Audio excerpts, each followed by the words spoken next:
Olá, começa agora mais um Conexão Alagoas, a sua revista eletrônica repleta de jornalismo, documentários, inovação, tecnologia, saúde, educação e muito mais.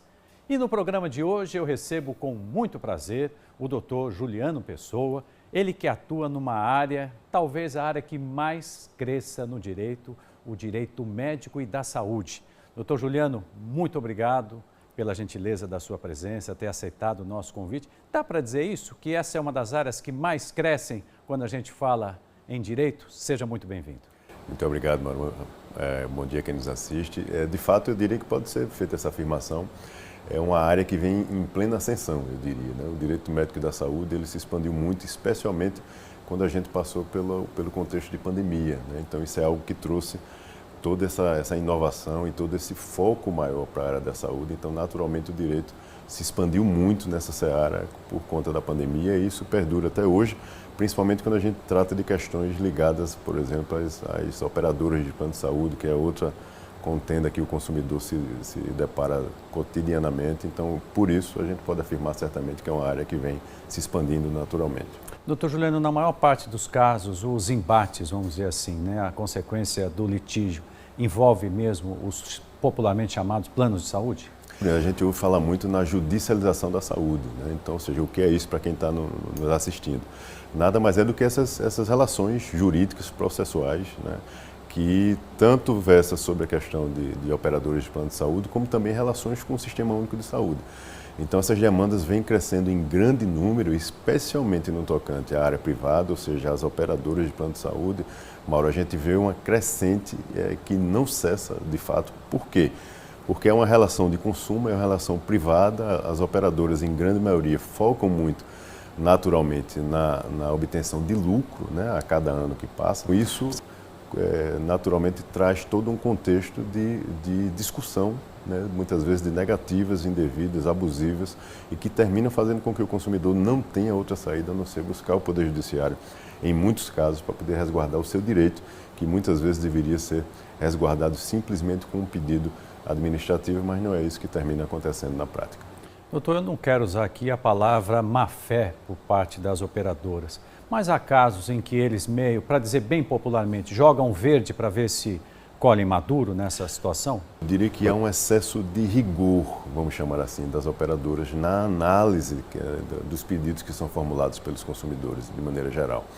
Então, muitas vezes, ela cria obstáculos que não deveriam existir. Então, se questiona a prescrição do profissional médico, se questiona a indicação de determinado procedimento, de determinado exame que foi solicitado. Então, o que a gente precisa deixar claro aqui para quem nos assiste, especialmente para os consumidores, é que quem é o senhor do tratamento daquele beneficiário, daquele usuário, é o médico assistente.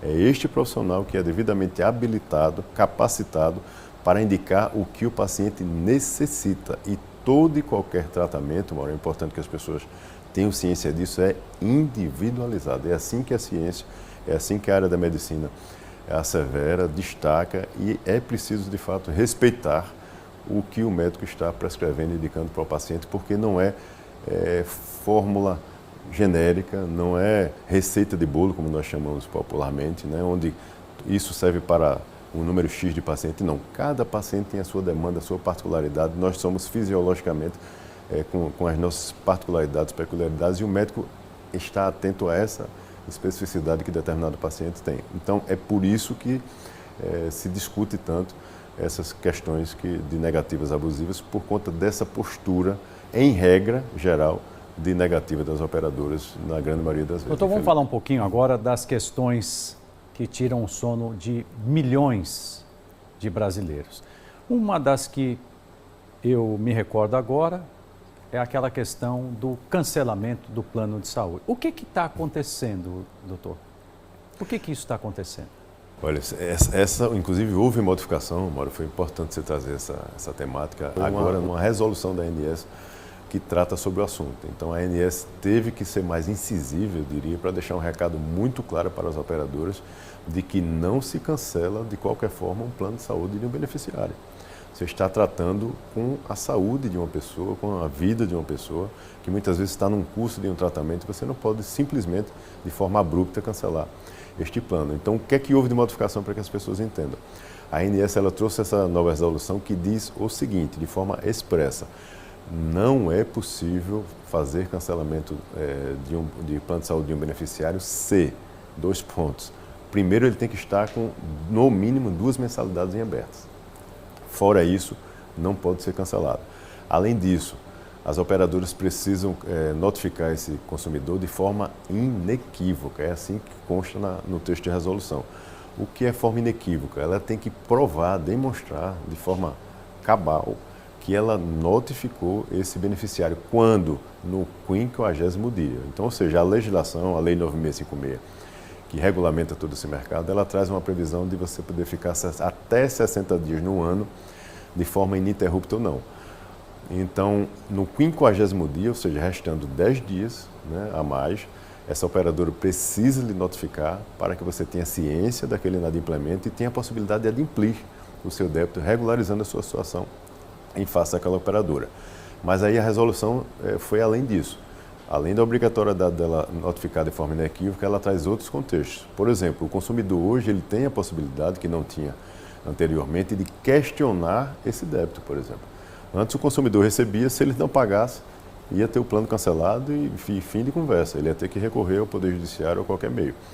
Hoje não, ele tem o direito sim, se ele não concordar com os valores que estão ali, ele questiona a operadora sobre aquele valor e ela tem que analisar, dirimir essa dúvida e depois que ela dirimir essa dúvida, ela tem que oportunizar 10 dias, ou seja, cessa aquele prazo e ela renova o prazo após esclarecer aquela questão que o consumidor levantou. Outro ponto interessantíssimo, a resolução anterior já previa que o paciente internado, em hipótese alguma, ele pode ter o seu plano cancelado, mas não tratava do pós-internação. Então, hoje a resolução foi muito pertinente nesse tocante, porque agora ela traz de forma expressa.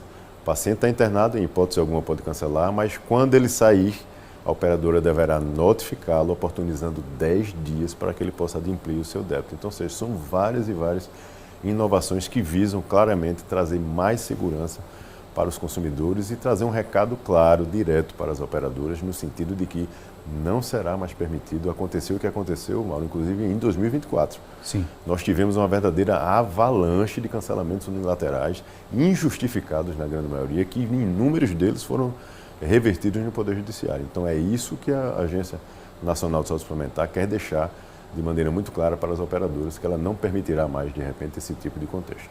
Doutor, quando um amigo soube que o senhor estaria aqui hoje, ele pediu para perguntar o seguinte: essa história de você ter um médico que hoje está num determinado plano de saúde e amanhã deixa de estar sem avisar e aí você fica tendo que pagar pela consulta, uma vez que ele era do plano e deixou de ser, se descredenciou, vamos dizer assim. Isso pode ser? Como é que o consumidor tem que fazer numa situação como essa?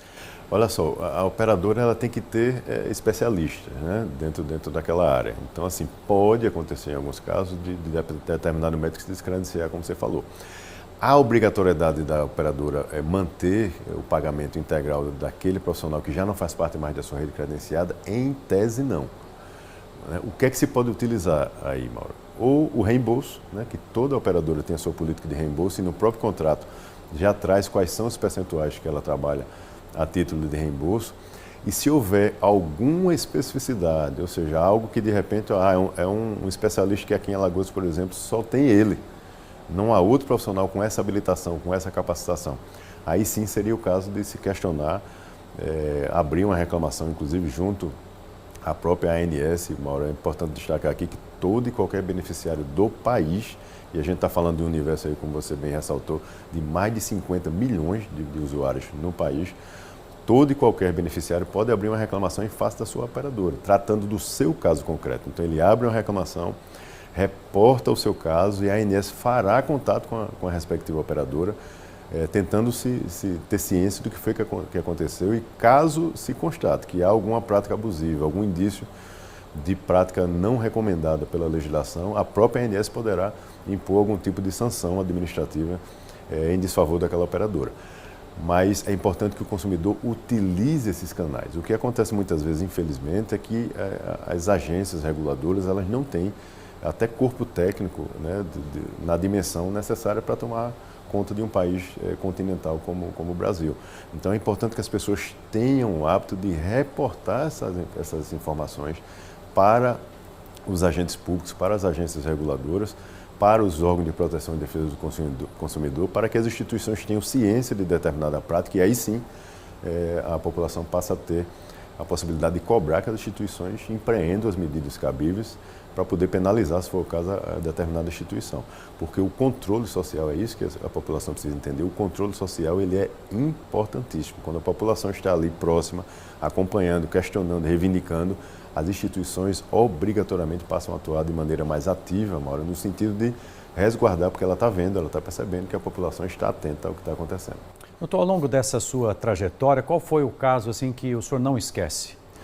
Olha, eu tive dois casos, acho que é muito emblemático assim, pelo contexto que envolvia a beneficiária. Era uma senhora de mais de 70 anos, acometida por um câncer recém-diagnosticado de pâncreas. A gente sabe que é um dos, se não mais, dos mais agressivos. Então, assim, o tempo, ele conta muito nesse tipo de tratamento. E nós temos hoje no país, para você ter ideia, Mauro, duas equipes. Uma em São Paulo, inclusive, que é extremamente habilitada e eles conseguem trazer uma sobrevida fantástica para esse tipo de paciente, por incrível que pareça. O número que esse pessoal trabalha lá em São Paulo, percentualmente falando, se equivale a uma outra equipe que mundialmente é reconhecida, então as pessoas são muito habilitadas. E essa senhora precisava urgentemente ser encaminhada para um centro de referência. Não é só um hospital, não é só um centro cirúrgico. É um centro de referência, porque no caso dela, dentro do contexto específico dela, caso a abordagem não fosse feita por um profissional extremamente habilitado e que tivesse na instituição todo um aparato pós-cirúrgico para poder, dentro de alguma intercorrência que acontecesse, assisti-la, ela ficaria na mesa de cirurgia. E assim foi muito emblemático porque a operadora infelizmente insistiu muito e não deferiu, não autorizou esse procedimento, e o que mais nos chamou a atenção é que essa senhora, ela tinha prestado serviço para a própria operadora, como perita, durante 25 anos de sua vida. Então, para a gente ver que, infelizmente, mesmo em casos assim, uma pessoa que já foi funcionária, já prestou anos e anos de serviço para aquela empresa, não teve a sua cirurgia. Então, isso me marcou muito, né? Foi muito impactante quando eu vi que ela tinha elaborado naquela empresa por anos e anos e mesmo assim não teve aquele reconhecimento numa hora tão crucial. Mas, felizmente, o Poder Judiciário foi muito sensível.